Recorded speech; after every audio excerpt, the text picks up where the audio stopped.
Hello everyone, good morning. কেমন আছো তোমরা সবাই? আশা করছি খুব ভালো আছো। তো দেখো, সকাল সকাল বসে পড়েছি হাঁস মুরগি নিয়ে। মানে এটা হচ্ছে মুরগি, আমাদের গ্রাম থেকে খুঁজে এনেছি আমি বিশেষ করে আর আমার বোন দুজনে মিলে।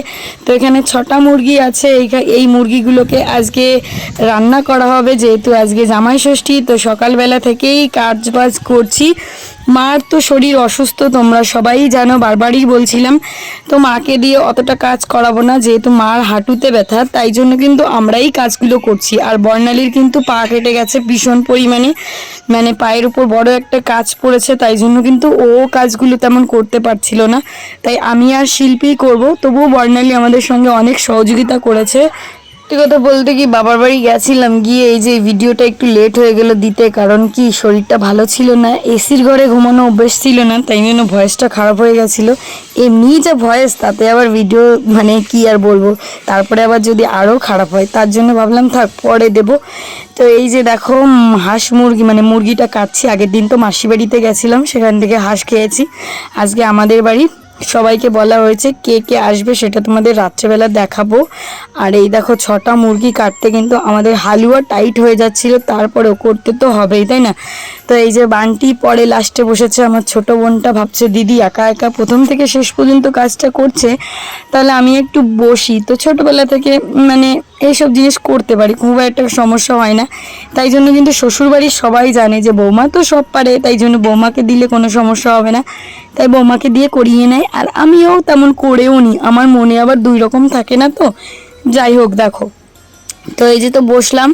তো 6টা মুরগি কাটতে বুঝতেই পারছো কেমন কষ্ট হয়, গরম এমনি। আর আমাদের বাড়িতে একটা সুন্দর ওয়েদার, যেটা হচ্ছে খুব সুন্দর হাওয়া দেয়, যতই গরম হোক না কেন বেশ সুন্দর হাওয়া দিচ্ছে, তাই জন্য কিন্তু অতটাও খারাপ লাগছে না। ওই যে সিজারের যে ইঞ্জেকশনটা আছে মাজায়, যে ফুটো করে দিয়েছিল, সেটার ব্যথা যন্ত্রণায় এখনও কিন্তু আমাকে সহ্য করতে হয়, সেই জন্যই একটু খারাপ লাগে। যাই হোক, এখানে বসে বসে করছি, প্রায় 1.5 ঘন্টা হয়ে গেছে। আমরা তো আর খুব বড় এক্সপার্ট না, তাই জন্য আমাদের একটু কষ্টই হয়।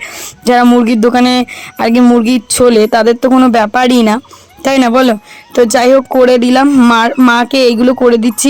আজকে আর কি দুপুরবেলা রান্নাবান্না কিছুই হবে না, যেহেতু গরমও পড়েছে আর ইচ্ছাও করে না দুপুরবেলায় হেভি জিনিস খেয়ে দিয়ে মানে একদম গড়াগড়ি করা। আর আমাদের ভিতর জামাই ষষ্ঠীটা আমরা কিন্তু পুজো পার্বণ বলে কিছুই করি না, সেটা এমনি নর্মালি যেটা হয়ে থাকে। তো এই যে দেখো, এটা নিয়ে করতে করতে তো অনেকটা টাইম হয়েই যাচ্ছে, কি আর বলবো। একজন বারবার করে কমেন্ট করে, বৌদি তুমি একটু হাঁস মুরগি কাটার ভিডিও দেখাও না, দেখাও না। তো মানে কি বলবো, আমরা না একটু মাছ মাংস এগুলো বেশিই খাই। অনেকে আবার এগুলো পছন্দ করে না জানি, কিন্তু আমার লাইফে যেটা হয় সেটাই তো তোমাদের সঙ্গে শেয়ার করব, তাই জন্যই দেখানো। তো তোমার যেটা স্বপ্ন যে আমি হাঁস মুরগির গলাটা তোমাদের সামনে কাটবো, কিন্তু সেটা আর কি হয়ে ওঠে না। যাই হোক, দেখো, সবাই তো সব কিছু দেখাতে পারে না, আর এটা রুলের খাতায়ও পড়ে না। তোমাকে অনেকবার এটা বলেছি, তারপরেও কিন্তু তুমি আমাকে বারবার এই রিকোয়েস্টটা করো। যাই হোক, দেখো, আমার বোন কিন্তু এখানে আমাকে খাওয়াতে চলে এসছে। অনেকক্ষণ ধরে বসেছিলাম, তাই জন্য ভাবলো যে দিদিকে একটু মিষ্টি খাইয়ে দিই, কারণ বাড়িতে লোকজন অনেকে থাকলে মিষ্টি খাবার দাবার ফ্রিজ ভর্তিই থাকে, ওগুলো আর ফুরায় না। তো খেতে তো হবে এতগুলো মানুষ, আর আমরা যদি না থাকি তাহলে আমাদের বাড়িতে আমার মা আর আমার বান্টি বোনই থাকে, কেউই থাকে না। আর ঠাম্মি থাকে, আর আমার জেঠু জেঠিমা এরা তো বাড়িতেও নেই, শ্বশুর বাড়িতে চলে গেছে, মানে জেঠুর সেটা হচ্ছে 12 বিশা। তো ওনারা বাড়িতে নেই জন্য মানে বলতে গেলে আমরাই আছি। আর আমার ছোটো কাকিমাও চলে গেছে ওনার বাপের বাড়ি, মানে আমরা বোনরা আর আমার মা। তো আমার মা তো ষষ্ঠী তেমন করেই না নিজের বাপের বাড়ি গিয়ে, কারণ আমার দিদারও বয়স হয়েছে, তারপরে মেয়ে জামাই হয়েছে, ওই একবেলার খাওয়ার জন্যই যেতে পারে। তাছাড়া ওই যে গিয়ে যে দুদিন থাকা, ওগুলো আর এখন হয়ে ওঠে না আমার মার, যেটা আমরা ছোটোবেলায় দেখতাম আমার মাকে। আর এদিকে দেখো, আমার ভাগ্নে মশাই কিন্তু খেলা শুরু করেছে। এটা এমন একটা খেলা যে এই খেলাটা খেলতে গিয়ে ও আর কি একটা নাম্বার তোমার গেস করতে হবে, সেই নাম্বারটা ও বলে দেবে, মানে এইরকম একটা রুল, মানে যেটাই তুমি ধরবে সেটাই ও বলে দেবে। তাই আমরা দেখছিলাম, মানে ওরাই এসছে আমার জেঠুর মেয়ে, যেহেতু জেঠু বাড়িতে নেই, তো আমার মা বলেছে জেঠুর মেয়েকেও নিমন্ত্রণ করি, ওরাও এসে থাকবে, যেহেতু ষষ্ঠী বুঝতেই পারছো। ওর বর আবার বাড়িতে নেই, কাজের সূত্রে বাইরেই আছে, ওর বরও আসতে পারেনি। যাই হোক, আমরা আছি, সবাই বেশ মিলে মিশে কাজগুলো করব। তো এদিকে দেখো, মাকে আবার বাসনগুলো মেজে দিচ্ছিলাম। কারণ অনেক লোকজন থাকলে যেটা হয় সকালবেলা ঘুম থেকে উঠে মাম্পি মানে আমার জেঠু মেয়ে সব ঘর দৌড় ঝাড় দিয়েছে, মাকে মানে টোটালি কাজটা করতেই দিচ্ছি না। মার অবস্থা যে কি শোচনীয় ছিল কি বলবো তোমাদের। যাই হোক, আমি একটু ভয়েসটা একদম নর্মালিভাবে দিচ্ছি, খুব একটা এডিট করছি না, কারণ এডিট করারও টাইম। তো বন্ধুরা দেখো, আমাদের বাড়ি কিন্তু এখনও অবধি জামাই ষষ্ঠী হয়নি। সকালবেলা থেকে ভাত খেলাম একবার, দুপুরবেলা সিদ্ধ ভাত খেলাম, ডিম সিদ্ধ আলু সিদ্ধ এক গামলায় সবাই মিলে মেখে। এখন আমাদের বাড়ি রাত্রেবেলা হবে জামাই ষষ্ঠী। সবাই তো দুপুরে করে, আমরা ভাবলাম যে না, আমরা রাত্রেবেলায় করবো। আর এত গরমে এই যে এইখানে এই পরিবেশটা দেখছো, এইখানে বসবো, এই মাচালিতে বসে সবাই মিলে গল্প করব। আর এখানে বসে লাইট জ্বালিয়ে খাওয়া দাওয়া, মানে পিকনিকের মতো। ওই যে জামাইদের গুছিয়ে টুচিয়ে খাওয়া দাওয়া, ওগুলো আগের বছর করেছিলাম, কিন্তু এবার আর হলো না। যাই হোক, বাবা বাড়িতে নেই, কারণ সব কাজকর্ম এই জামাই মেয়ে মা এদের করতে হচ্ছে, নাহলে বাবা থাকলে একটা আলাদাই টেস্ট থাকে। বাবা নেই, বাবাকে খুব মিস করছি, ভালোই লাগছে না সত্যি। তো বাবা আমার ভিডিওটা অবশ্যই দেখবে আমি জানি, তাই জন্যই বললাম বাবা তুমি বাড়ি আসলে ভালো হতো।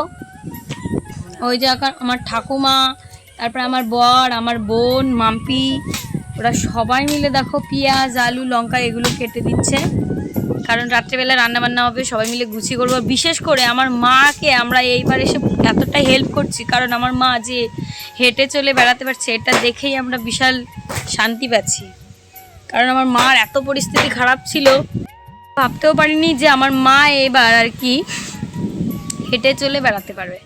এই যে জামাই ষষ্ঠীটা খেতে আসছি, মানে এটা আমাদের ভাগ্য। তো যাই হোক, আমাদের ভিতর না ওই গুছিয়ে টুছিয়ে খেতে দেওয়ার ব্যাপার ওরকম নেই। এমনি জামাই আসলে সুন্দর করে বসে খেতে দেওয়ার রুল আছে, মানে জামাইকে গুছিয়ে খেতে দেওয়া, কিন্তু ওই যে পুজো করা ওইগুলো আমাদের ভিতর নেই। মাঝে মধ্যে ইচ্ছা হয় মানে সবারটা দেখে, কিন্তু আমার বাবা যখন দিদা বাড়ি যেত থাকতো তখনও কিন্তু আমরা অমনই দেখেছি যে মাসিরা মামারা মিলে সবাই একসঙ্গে বসতাম গল্প করতে, আমরা খেলা করতাম, তখন তো আমরা ছোট ছিলাম, সেই ব্যাপার ওরকমটাও আমাদের ভিতরে। তো চলো, অনেক বকবক করলাম। রাত্রেবেলা কে কে আসছে দেখাচ্ছি, তোমরা কিন্তু ব্লগটা কেউ স্কিপ করো না, দেখতে থাকো। একবারে রাত্রেবেলা চলে এলাম, দেখো আর শরীরে এনার্জি ছিল না, বুঝতেই পারছো। তারপরে আমাদের বাড়িতে এসেছিল আমার মামার মেয়ে আর তার বর মানে জামাই। তো মা সবাইকে নিমন্ত্রণ করেছিল, কিন্তু আমার মাসিরা আসতে পারেনি।